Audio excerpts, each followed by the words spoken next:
This week, it's bread week on Bake Off, and this is Becky with her signature bake. Tell us about your bake. So, as it's Olympics, I'm going to recreate 3 medals. My bronze one is going to be chocolate and walnut, the silver one is going to be olives, and the gold one should be herb and cheese, hopefully. I'm going to try and use a plaiting technique for the ribbon and craft the medals somehow. Wonderful.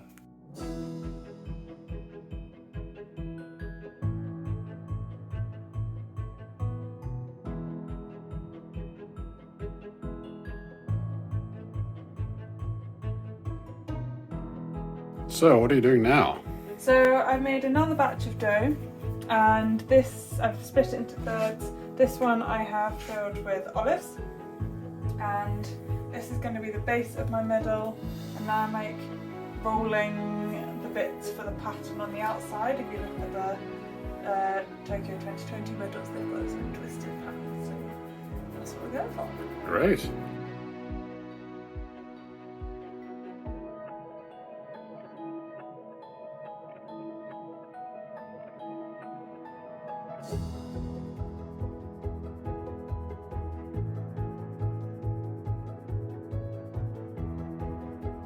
See if it's cooked. Round the top. Hard to tap.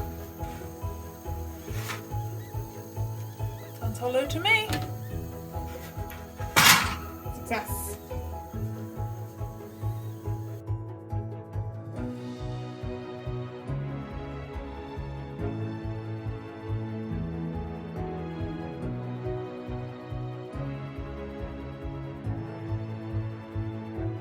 Hello, for the bread challenge I'm going to attempt brioche. I haven't made it before. I'm going to try a chocolate orange brioche in the shape of Japan's favourite unofficial national animal, the panda.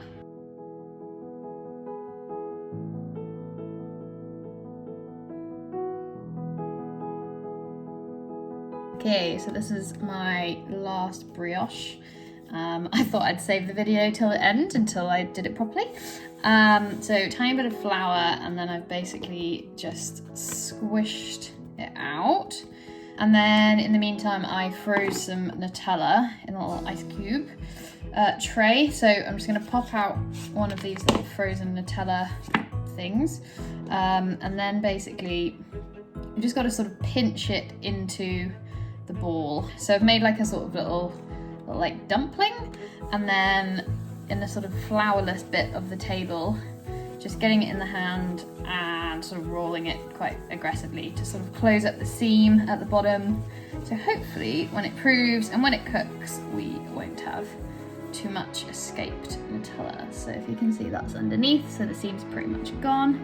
And then if I bring the tray here, you can see I've made all of these. I've got 20 little brioche pandas, and I'm gonna slot the last one in here, and then I'm gonna get them starting to prove, and I'm gonna make the ears and eyes.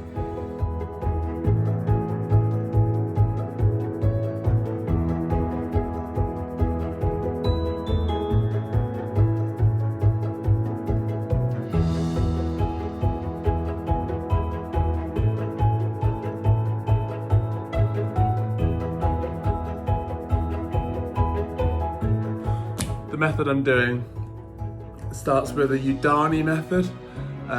You boil the flour the night before. Apparently makes the gluten structure more sort of soft and stretchy, which can only be a good thing. My aim is that it's going to be a white loaf, 3 different bits, and in the middle I'm going to try and put some red dough so that when you cut it open it's like the Japanese flag. Right. So 70 grams of flour, 70 grams of boiling hot water, and then we're going to mix it all in with a wooden spoon. And that's the end of, we're almost there. 6 grams off. 70 grams of boiling hot water. I've never ever done this method before. Never tested it, never nothing, so I don't know how it's gonna work. I mean, I have full belief in the Japanese for saying that it's going to strengthen the dough formation and the gluten make it more stretchy and whatever, but I have no idea. It looks super weird as well. So we're trying to make it into a batter, like a dough ready to rest overnight in the fridge. But it's also, of course, got a really weird smell. So obviously it's boiling hot. Also, really dry.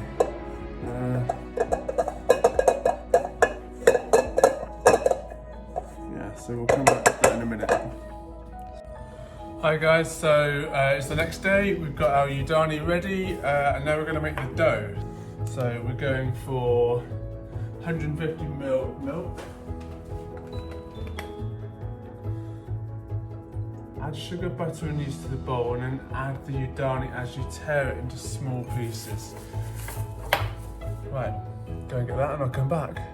Okay, so we've got the butter, the sugar, the milk and the yeast in there, which looks disgusting.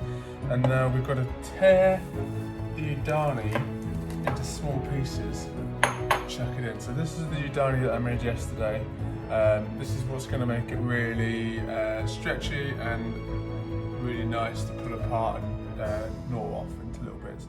Look at that. It's like Play-Doh. So we're popping the remaining 280 grams of flour in.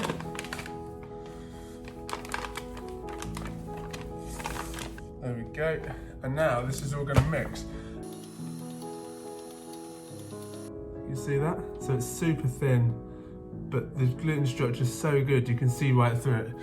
And we're going to divide it up, put it into 3 different rolls. And do you remember what I said about dyeing some of it red, so that hopefully if I put it in the middle, when you cut it open once it's baked, it's going to look like a Japanese flag.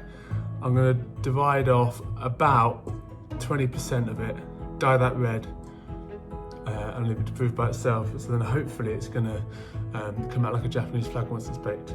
See you in a bit. Okay, so we're now several hours along. It took absolutely ages to prove these. I'm going to divide them up into 3.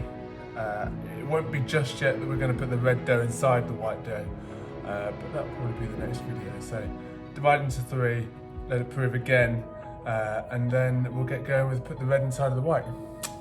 I've got 3 white, 3 red. And they're just gonna rest there for 20 minutes and then I'm gonna roll them out. Right guys, we're gonna put the red dough inside of the white dough and we're gonna put the whole thing into this bread tin. Where is it? Over here. Flour the rolling pin. I think because it's the first time, it's probably gonna be best to use as much flour as possible. Just put it in there. That's my plan. And then this goes over, roll it, roll it, roll it. And does that look alright?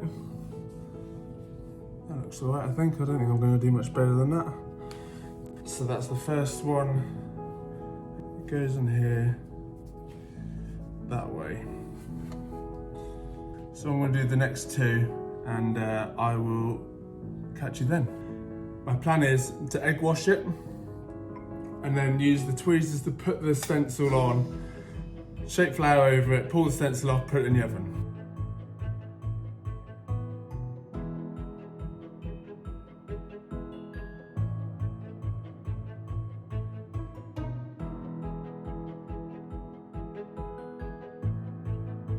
So we're 10 minutes into the bake and they're looking good, I think. Right, they're out. What do you reckon? Pretty chuffed for that.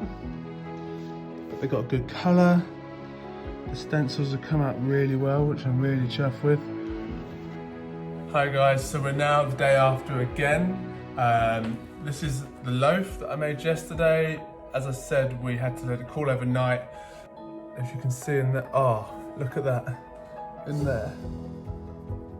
That's what we're looking for. Super soft, super gooey, and hopefully it's going to look like the Japanese flag in the middle.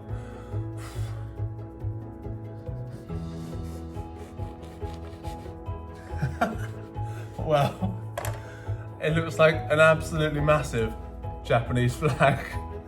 Hello, for the bread challenge I'm going to make a Japanese milk loaf with the two emblems from the Paralympics and the Olympic Games. I'm currently making a tangzong. Having never made bread before, I don't really know what this is and I'm not sure how this challenge is going to go. Time to knead it. It's really quite sticky.